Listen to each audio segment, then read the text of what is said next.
오늘은 플러레 바디와이어를 고쳐보면서 바디와이어에 관련된 규정을 알려드리겠습니다. 근데 이제 알스타 핀을 레운폴 와이어에 이식하면서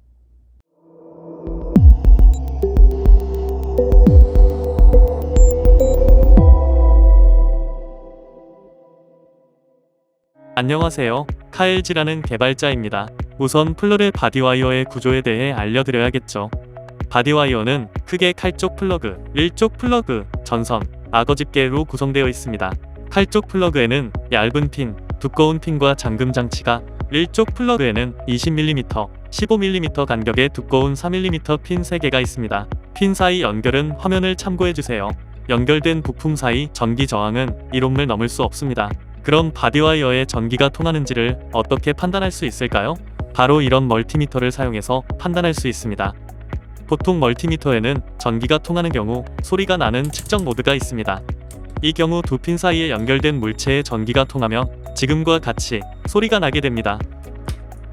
때문에 앞서 본 연결도대로 멀티미터를 연결하면 소리가 납니다. 근데 이 와이어는 먼 핀과 두꺼운 핀을 연결했을 때 소리가 나지 않습니다. 전선 어딘가가 끊겼을 가능성이 높습니다. 이번엔 다른 바디와이어를 보겠습니다.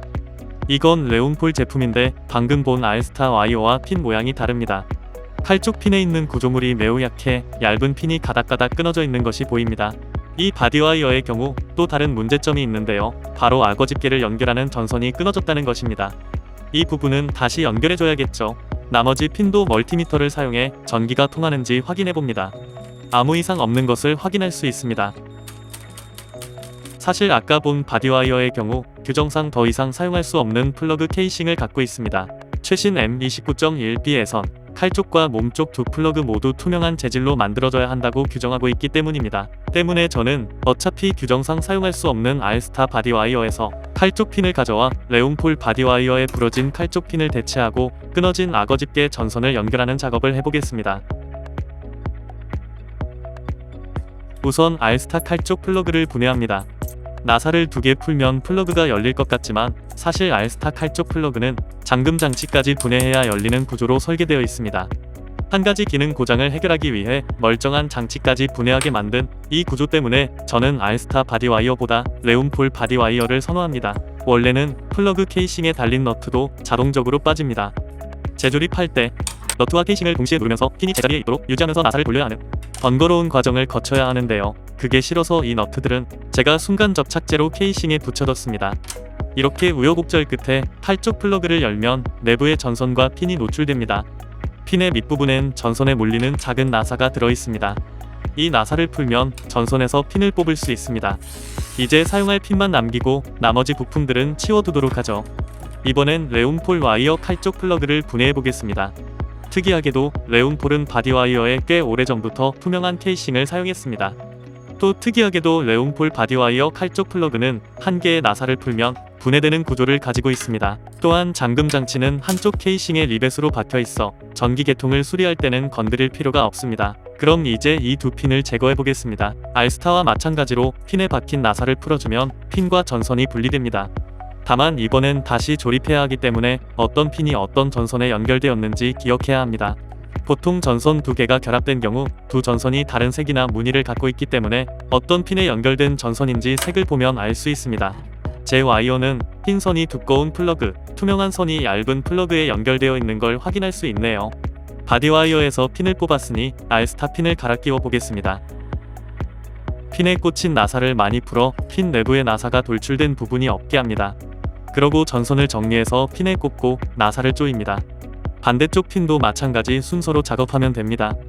사실 어떤 핀과 전선이 연결되는지 헷갈리지 않는 제일 좋은 방법은 이렇게 한 핀씩 수리하는 것입니다. 하지만 혹시라도 실수로 핀을 2개 다 빼버렸거나 선이 통째로 끊어진 경우 선색을 이용하면 좀 더 쉽게 어느 핀이 어떤 선에 연결돼야 하는지 알 수 있습니다. 물론 멀티미터를 사용해 어느 전선이 어떤 핀에 연결되었는지 확인하는 방법도 있습니다. 자, 이제 멀티미터를 사용해 핀이 제대로 연결되었는지 확인해 보겠습니다. 일쪽 플러그 중 먼 핀과 칼쪽 플러그의 두꺼운 핀이 잘 연결된 것을 알 수 있습니다. 마찬가지로 가운데 핀과 얇은 핀이 잘 연결된 것을 알 수 있습니다.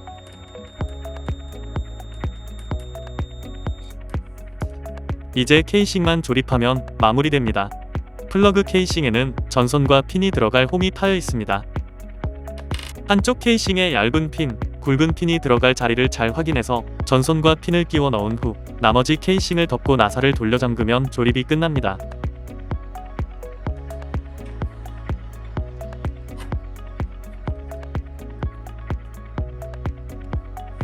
잠금 장치가 잘 작동하는지 확인해보고 전기가 잘 통하는지도 확인해보면 플러그 수리는 끝납니다.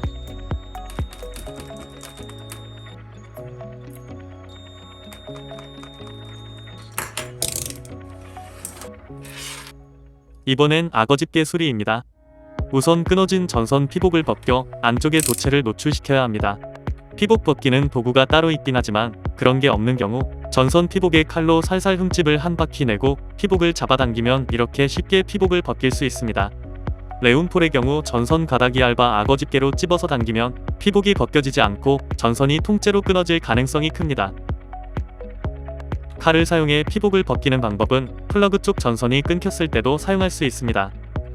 이제 악어 집게의 끝자락에 납을 이런 모양으로 붙여줄 거예요. 악어 집게 끄트머리에 있는 구멍을 관통하는 모양으로 납을 채워 고정할 겁니다. 우선 인두를 악어 집게에 대 납대말 표면에 온도를 올려주고 인두와 집게 사이에 납을 넣어 녹이면 자연스럽게 납이 녹아들어 구멍을 채우게 됩니다. 납대만 물체는 매우 뜨거우니 손으로 만지지 말아야 합니다.